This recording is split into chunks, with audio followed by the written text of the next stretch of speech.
मंच पर बैठे हुए सभी सम्मानित अतिथिगण, भारतीय ओबीसी विचार मंच के संस्थापक अध्यक्ष और टिमगन वर्कर्स यूनियन के जनरल सेक्रेटरी और हम सबों के नेता विजय कुमार यादव जी, किशोर बाबू, सभी लोग हैं और दर्शक दीर्घा में बैठे हुए माताओं एवं बहनों, हम लोग जब जवानी के दिन में थे, 18-19 साल के थे, उस समय से कर्पूरी जी के साथ जुड़े हुए थे और जमशेदपुर में पहली बार हम उनके साथ 2 दिन बिताए।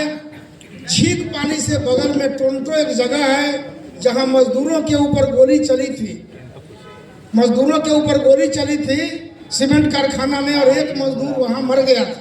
उस समय वो नेता विरोधी दल के नेता थे और हम लोग भी लोक दल पार्टी में थे।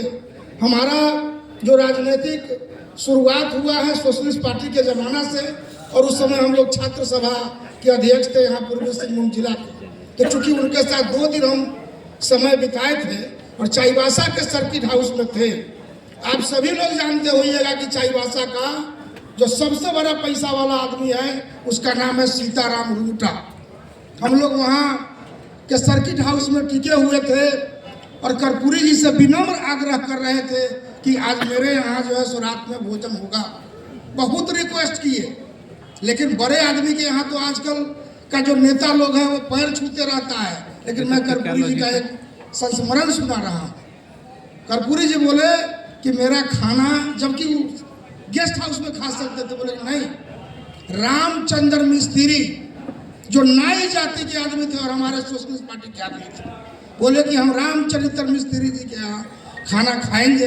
रूंगटा जी आपने आया, हमको निमंत्रण दिया, इसलिए आपको हम विनम्र जो है सो श्रद्धांजलि नमन करते हैं। नहीं खाए वैसे आदमी के यहाँ जो आज भी उस खानदान का लोग सबसे बड़ा आदमी है, ये था कर्पूरी जी का सादगी।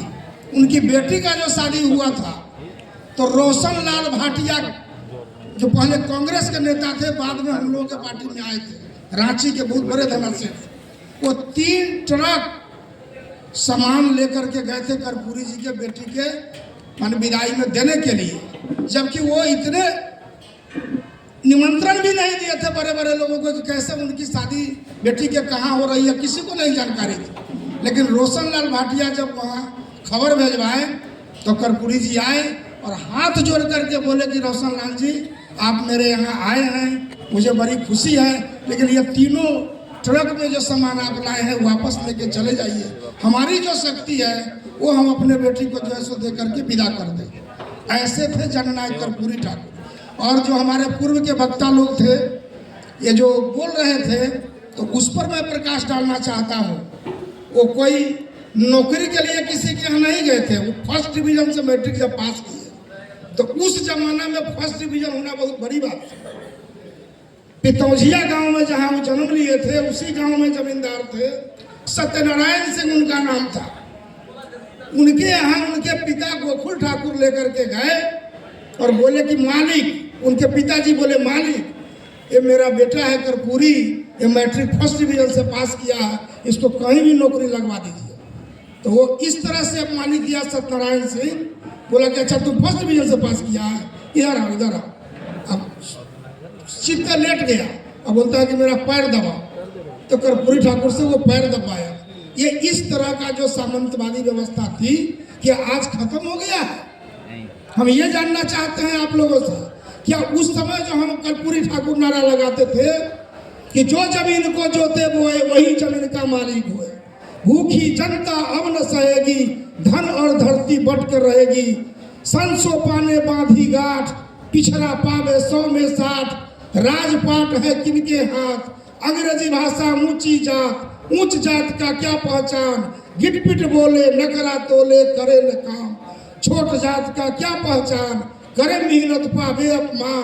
क्या उस समय जो हमारा नारा लगता था आज खत्म हो गया है? नहीं हुआ है।